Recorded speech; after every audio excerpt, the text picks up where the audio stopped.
नमस्कार साथियों, आज मैं आप लोगों के बीच जो है संबंध और फलन जो टॉपिक स्टार्ट हुआ था, जिसकी पहली वीडियो आप लोगों के पास उपलब्ध होगी, उसी को आगे बढ़ाते हुए दूसरी वीडियो को लेकर के आया हूँ। इसके पहले जो बात हुई थी संबंध और फलन के बीच में, संबंध और फलन के बारे में, वो सभी बातें हमने कहा था कि आप लोग क्लास 11th की क्लास में पढ़े होंगे। हम धीरे धीरे क्लास 12th के तरफ बढ़ रहे हैं। जो हमारा मेन टॉपिक है वहाँ तक हमको बढ़ना है। ठीक, अब हम बात तुरंत जो है कक्षा 12 का जो टॉपिक है उसी की स्टार्टिंग आज इस वीडियो में करने वाले हैं।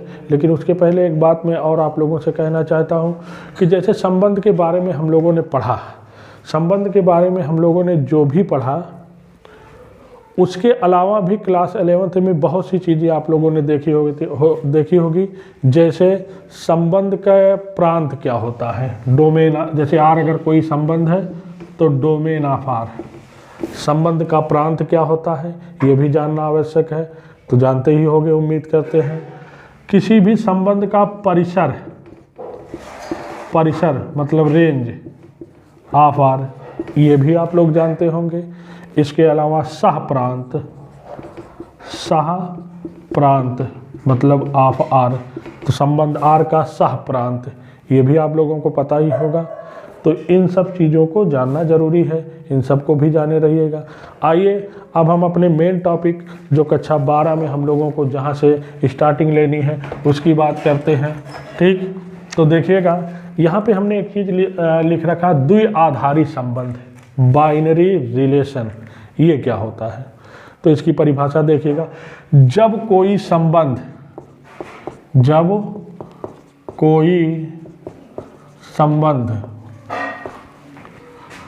आर ए से ए पर परिभाषित हो तब इसे द्विआधारी संबंध कहते हैं। परिभाषा आप लोग देख सकते हैं, कहते हैं मतलब संबंध ऐसा होना चाहिए कि उसी समुच्चय से उसी समुच्चय पर परिभाषित हो। जैसे हमने कहा ना, कोई संबंध आर समुच्चय ए से समुच्चय ए पर, इसका मतलब यही कि उसी समुच्चय से उसी समुच्चय पर परिभाषित हो, तब इस प्रकार के संबंध को जो है द्विआधारी संबंध कहते हैं, मतलब बाइनरी रिलेशन कहते हैं। तो उम्मीद करते हैं ये समझ में आया होगा। अब बहुत ही इम्पॉर्टेंट टॉपिक की तरफ बढ़ रहे हैं हम लोग। ठीक, तो इसमें हम सबसे पहले बात करेंगे, अगला चीज़ है द्विआधारी संबंध के प्रकार। द्विआधारी संबंध कितने प्रकार का होता है, मतलब टाइप्स ऑफ बाइनरी रिलेशंस। तो आइए अगली हेडिंग, द्विआधारी संबंध के प्रकार। द्विआधारी संबंध के प्रकार, ध्यान से देखिएगा, एक एक की हम चर्चा करेंगे, जिसमें सबसे पहले आता है स्वतुल्य संबंध। स्वतुल्य संबंध मतलब रिफ्लेक्सिव रिलेशन।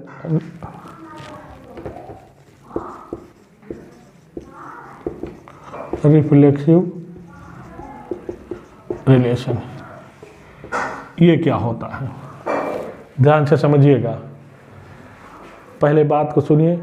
जब कोई द्विआधारी संबंध, तो पॉइंट यहाँ पे ध्यान दीजिएगा, रिफ्लेक्सिव रिलेशन मतलब स्वतुल्य संबंध होने के लिए द्विआधारी संबंध होना आवश्यक है। ठीक, तो वही बात हम कहते हैं कि जब कोई द्विआधारी संबंध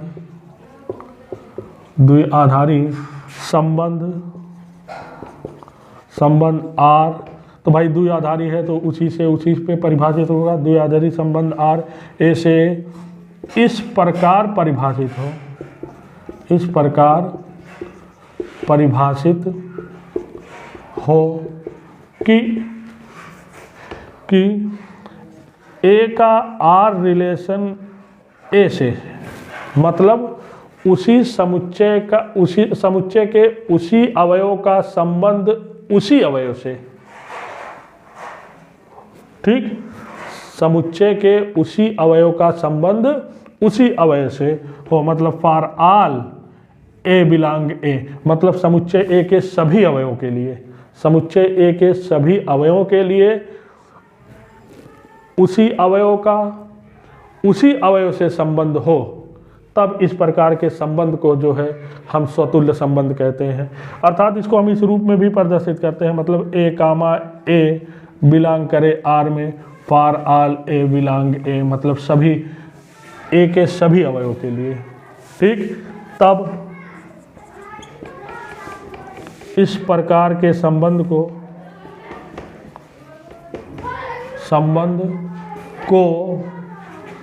स्वतुल्य संबंध कहते हैं, स्वतुल्य संबंध कहते हैं।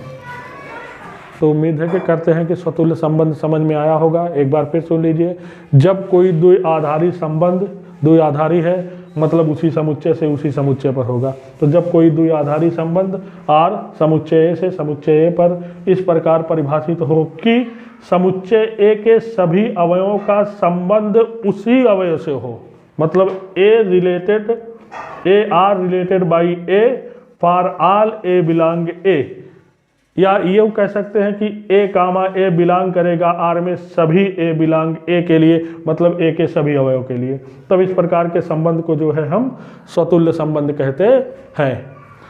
आइए एग्जाम्पल इसका देखते हैं। जैसे एग्जाम्पल, एक एग्जाम्पल लिया जाए इसका,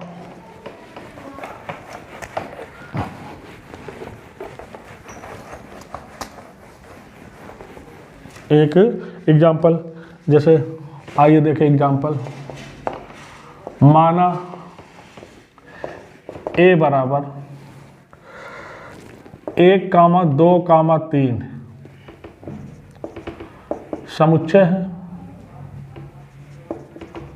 समुच्चय है और संबंध आर ए से ए इस प्रकार परिभाषित है कि आर बराबर जो है वो क्या है, 1, 1, 2, 2, 3, 3, 1, 3, 2, 3, जैसे यही एक संबंध परिभाषित है। तो आइए इसको चेक किया जाए कि ये स्वतुल्य है कि नहीं है। स्वतुल्य चेक करने के लिए पहले ये देखो, एक ए में कई अवयव हैं, 3 है, 1, 2, 3, 1, 2, 3 यही है। तो स्वतुल्य होने की परिभाषा ये कहती है कि एक का रिलेशन एक से होना चाहिए, मतलब 1, 1 बिलोंग करना चाहिए आर में, है क्लियर। दूसरी चीज, दूसरा अवयव फिर उठाए 2 है तो 2, 2 भी बिलोंग करना चाहिए आर में, है। तीसरा अवयव 3 है तो 3, 3 भी बिलोंग करना चाहिए आर में, है। उसके अलावा 1, 3, 2, 3 है, इससे कोई फर्क नहीं पड़ता, ठीक।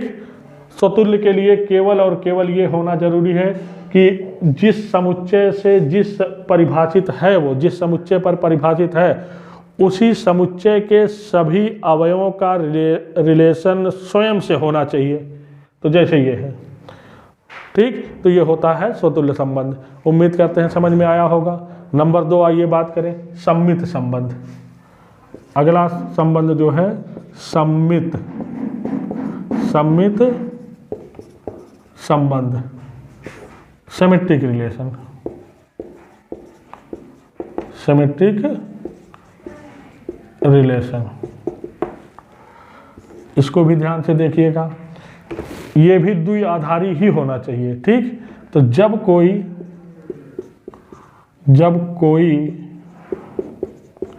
द्विआधारी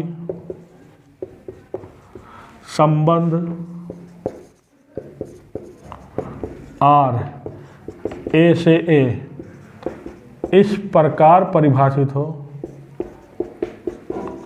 परिभाषित हो कि ए कामा बी बिलोंग करे आर में, तब बी कामा ए भी बिलोंग करे आर में फॉर ऑल जहां पे ये ए कामा बी ये अवयव कहाँ के हैं, समुच्चय ए के। ठीक, मतलब अगर जैसे ए कामा बी आर में बिलोंग करे तो बी कामा ए भी करे, ये ध्यान देना जरूरी है। मतलब जैसे अगर 1 कामा 3 आर का अवयव है तो 3 कामा 1 भी होना चाहिए। ठीक, तब इस प्रकार के संबंध को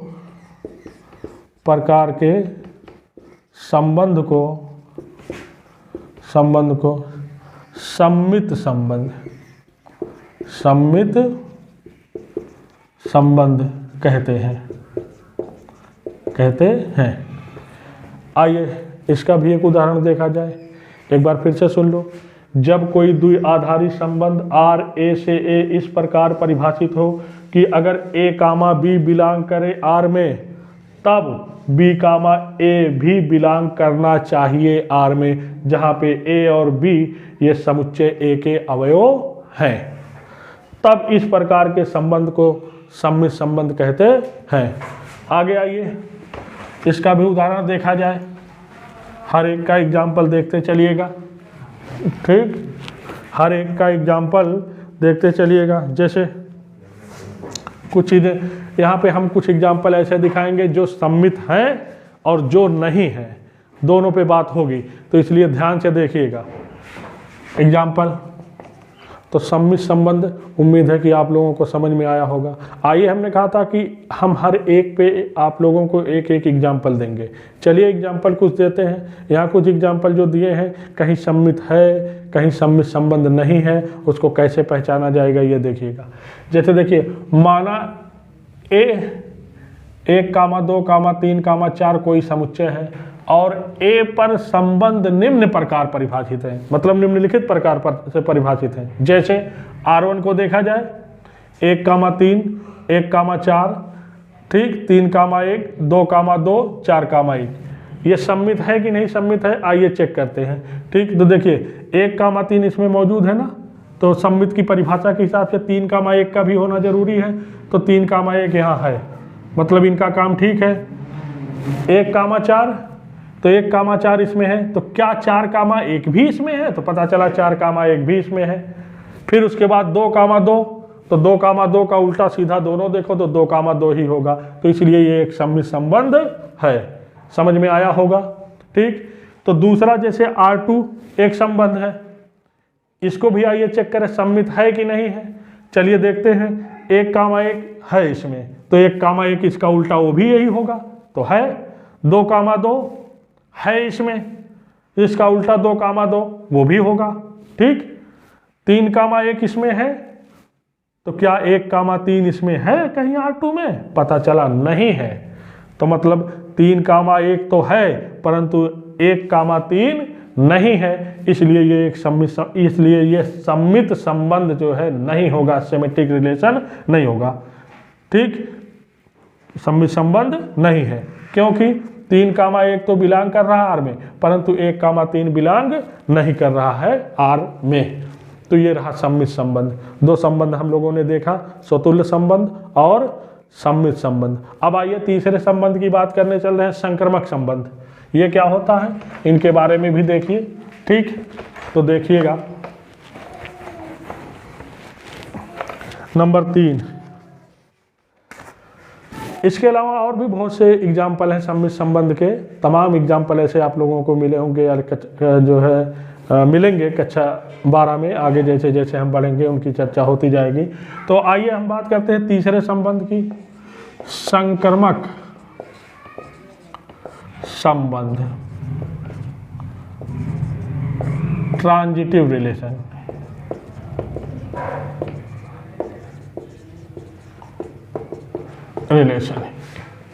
ये क्या होता है, इनके बारे में भी जल्दी से देख लो।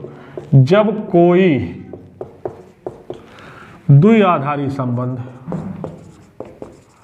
द्विआधारी संबंध, संबंध R समुच्चय A से समुच्चय A पर इस प्रकार परिभाषित हो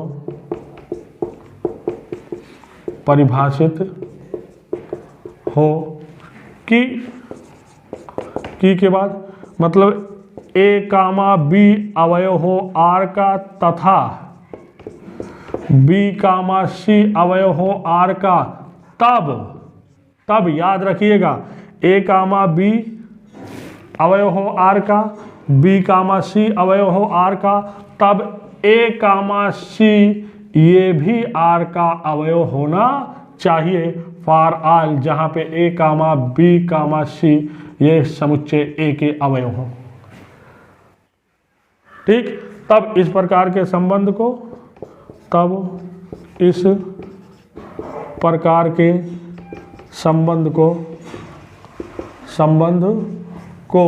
संक्रमक संबंध कहते हैं। संक्रमक संबंध कहते हैं। तब इस प्रकार के संबंध को संक्रमक संबंध कहते हैं। आइए इसका मतलब देखा जाए कि मतलब जैसे A, B बिलोंग करता है R में तथा B, C बिलोंग करता है R में, तो A, C भी बिलोंग करे R में। इसका मतलब यही नीचे थोड़ा सा हम समझा दें, अभी हम मिटा देंगे, नीचे देखिएगा। जैसे इसका मतलब यही है कि जैसे मान लो 2, 3 ये बिलोंग करता है R में, ठीक, और 3, 5 बिलोंग करता है R में, तो इनको और इनको हटाने के बाद जो 2, 5 ये बच रहा है, ये R में बिलोंग कर रहा है कि नहीं? अगर कर रहा है, ऐसे सभी जोड़ों के लिए, ये नहीं कि इकट्ठे के लिए, अगर ये बिलोंग कर रहा है तो संक्रमक संबंध की श्रेणी में ये जो है ये संबंध आएगा। इनका भी आइए एग्जाम्पल देखा जाए। ठीक, तो जैसे देखिए, हाँ, तो इस प्रकार के संबंध को संक्रमक संबंध कहते हैं। यहाँ तक भी जो है अपना ध्यान से समझ करके नोट करते रहिएगा। ठीक, आइए अब इसका एग्जाम्पल की बात करते हैं। एग्जाम्पल जैसे इसका कोई लिया जाए एग्जाम्पल, जैसे अभी हम बात समुच्चयों के संबंध पे परिभाषित संबंध, समुच्चयों के संबंध, समुच्चयों के समुच्चय, ऐसे बात कर दें, समुच्चयों के समुच्चय पर परिभाषित संबंध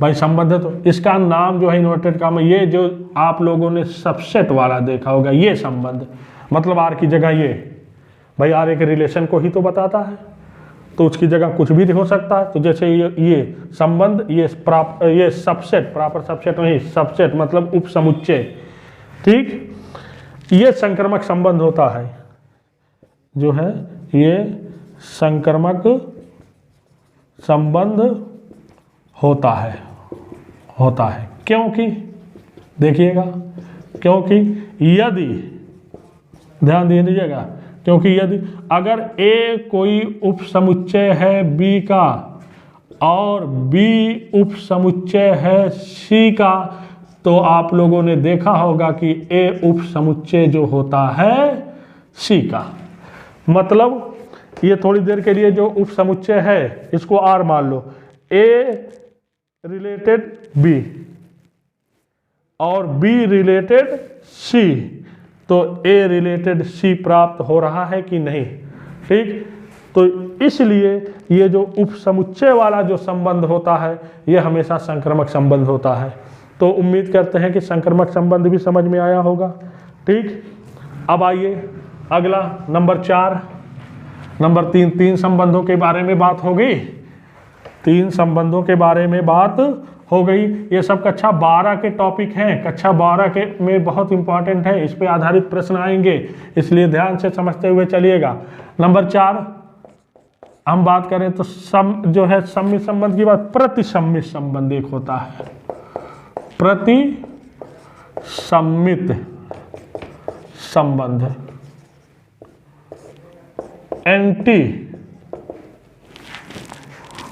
एंटीसेमेटिक, एंटी सिमेट्रिक रिलेशन, प्रतिसम्मित संबंध, ये क्या होता है इनके बारे में भी देखिएगा। परिभाषा ध्यान से समझिएगा। सम्मित क्या था वो आप लोगों ने देखा, प्रतिसम्मित क्या है ये भी देखिएगा। जब कोई संबंध, जब कोई द्विआधारी संबंध, द्विआधारी संबंध R A से A इस प्रकार परिभाषित हो, इस प्रकार परिभाषित हो कि, इस प्रकार परिभाषित हो कि मतलब A कामा B बिलोंग करे R में तथा B कामा A भी बिलोंग करे R में, तब क्या हो, तब A बराबर B हो जाए। ध्यान देना यहाँ पे, जब कोई द्विआधारी संबंध R A से समुच्चय पर इस प्रकार परिभाषित हो कि A कामा B संबंध R में बिलोंग करे, B कामा A भी बिलोंग करे, तब A बराबर B हो जाए। ठीक, तब इस प्रकार के संबंध को, तब इस प्रकार के संबंध को प्रतिसम्मित संबंध कहते हैं। आइए एग्जाम्पल देखें। एग्जाम्पल, समुच्चयों के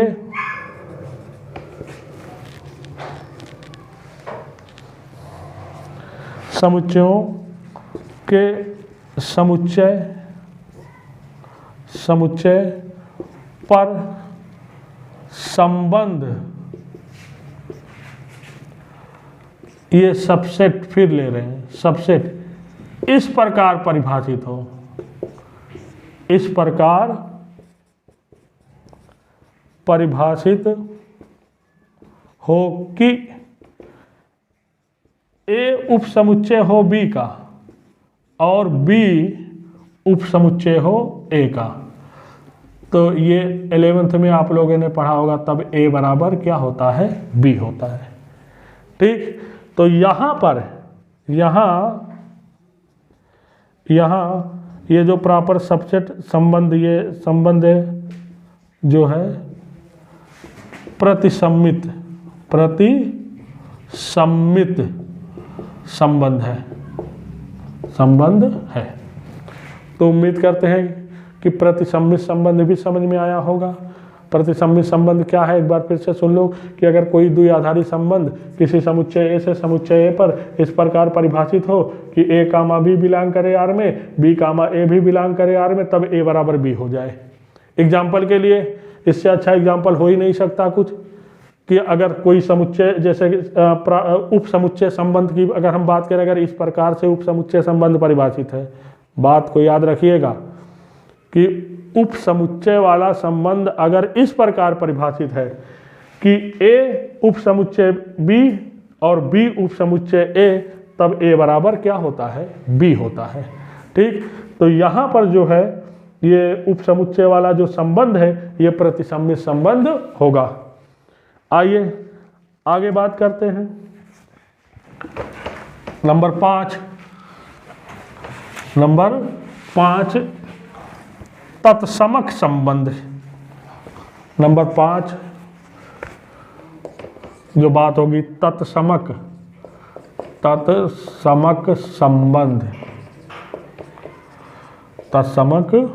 संबंध, ब्रैकेट में आइडेंटिटी रिलेशन।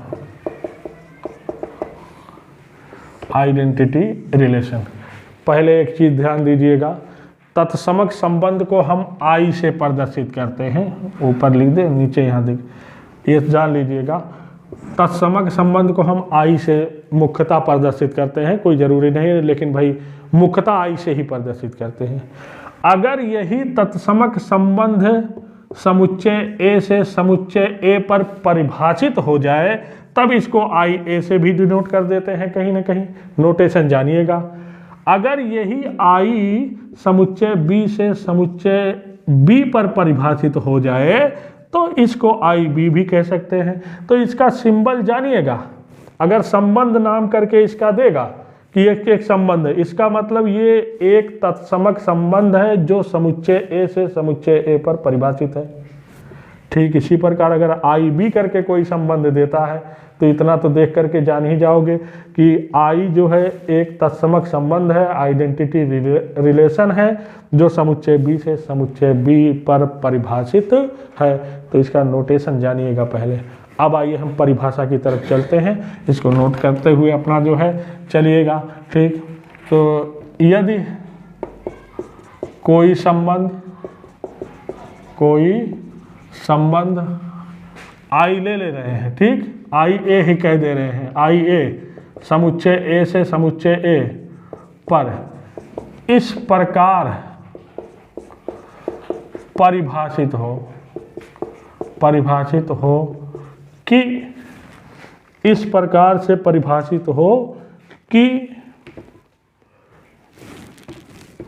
ए का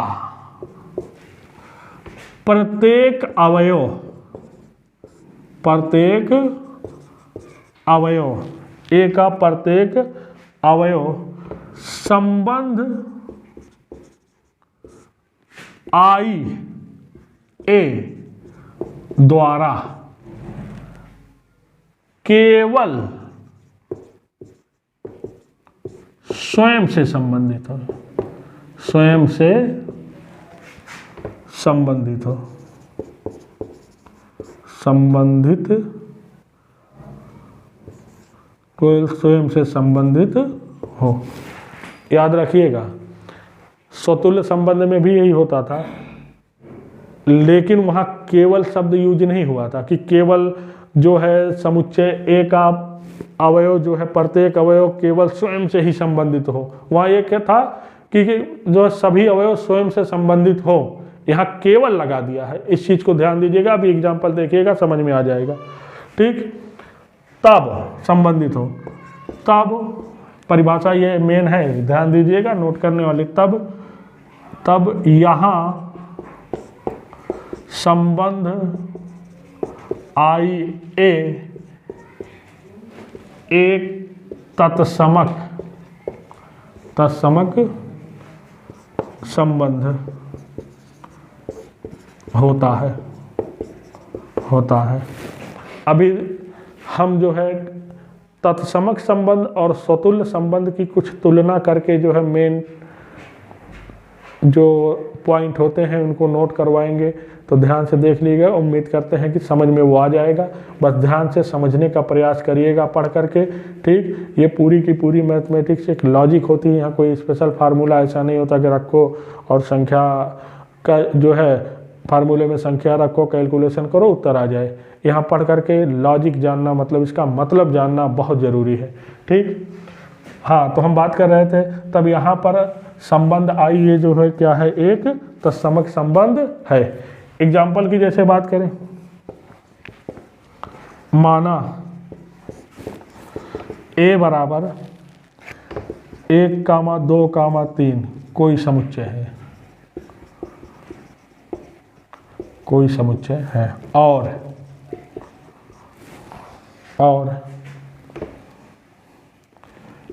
ए पर संबंध निम्न प्रकार परिभाषित है,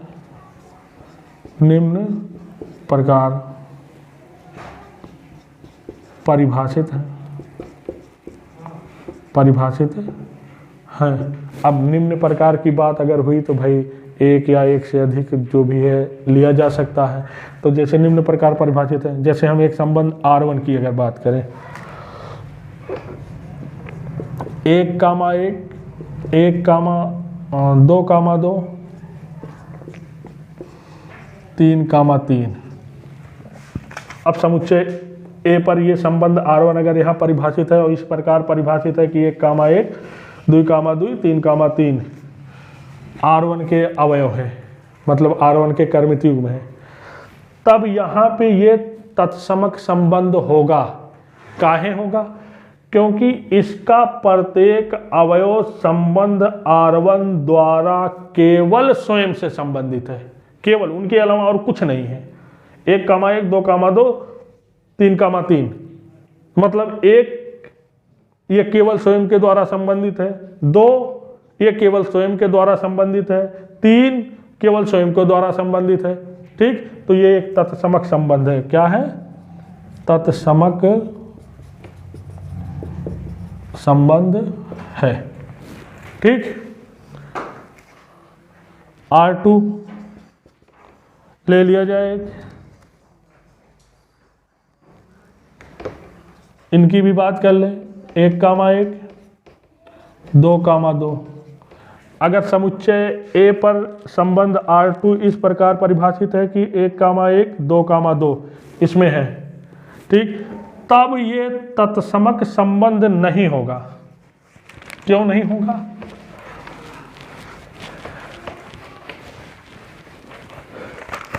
इसके ऊपर यहां से देखिएगा, तब यह तत्समक संबंध नहीं है, नहीं है।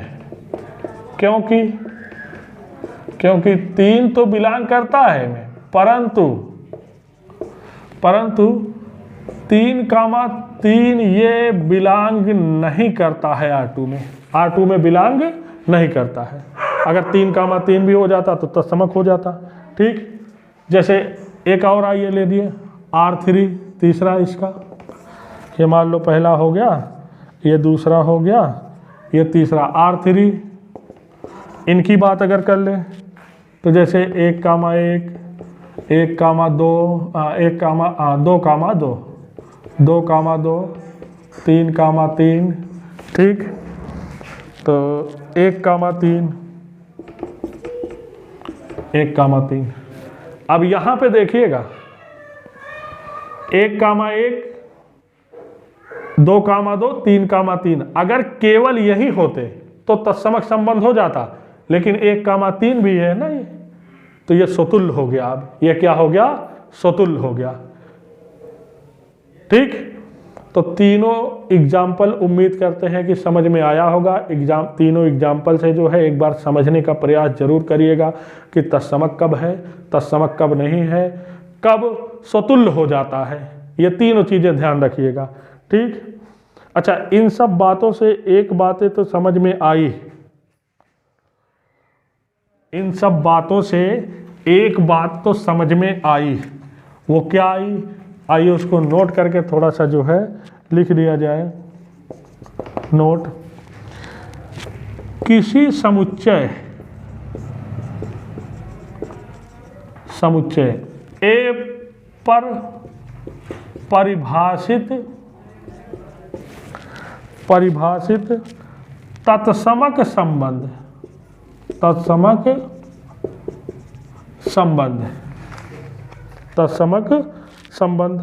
सदैव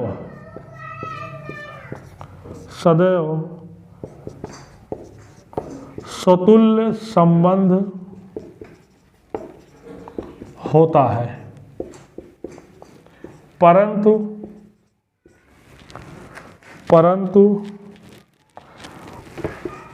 प्रत्येक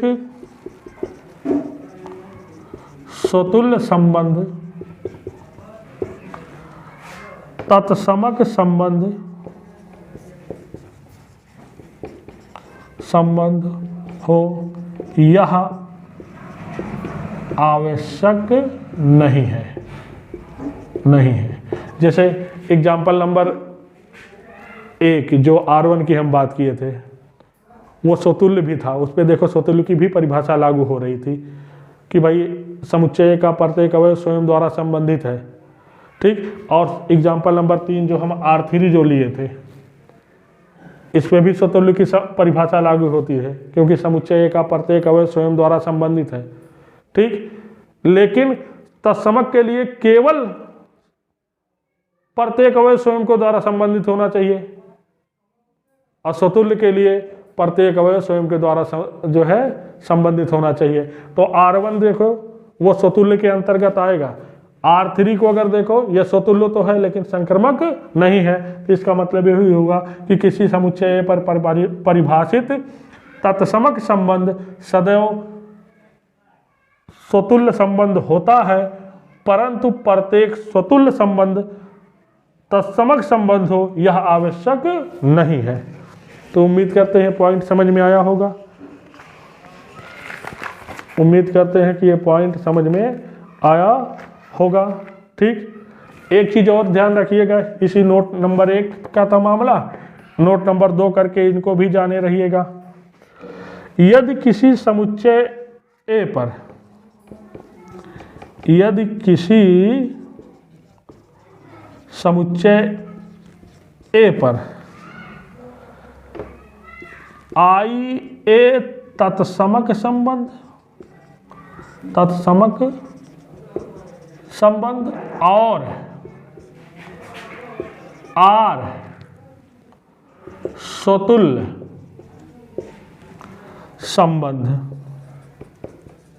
संबंध हो, तब ये जो तत्समक संबंध जो होगा ये हमेशा प्रॉपर सबसेट, उचित उपसमुच्चय होगा आर का।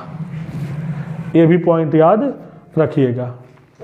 ठीक, तो उम्मीद करते हैं कि द्विआधारी संबंध के बारे में जितनी भी बातें हुई है आप लोगों को समझ में आएंगी और बेहतर तरीके से जो है इसको समझने का प्रयास करिएगा, क्योंकि इस पे रिलेटेड क्वेश्चन यूपी बोर्ड में आप लोगों को मिल सकते हैं। इसके बाद हम लोग बात करेंगे तुल्यता संबंध, जिस पर एक क्वेश्चन 50% लगभग चांस होते हैं पूछे जाने के यूपी बोर्ड में, तो उसकी बात करेंगे। वो कोई नया संबंध नहीं है, बस 3 लोगों को, उसी जो 5 आज बात हुई है, इसी 5 में से 3 लोगों को अगर वो फॉलो कर जाए तो तुल्यता हो जाता है। तो कब हो जाता है, कैसे हो जाता है, इसके बारे में हम बात करेंगे अगली वीडियो में। तब तक के लिए नमस्कार। ठीक।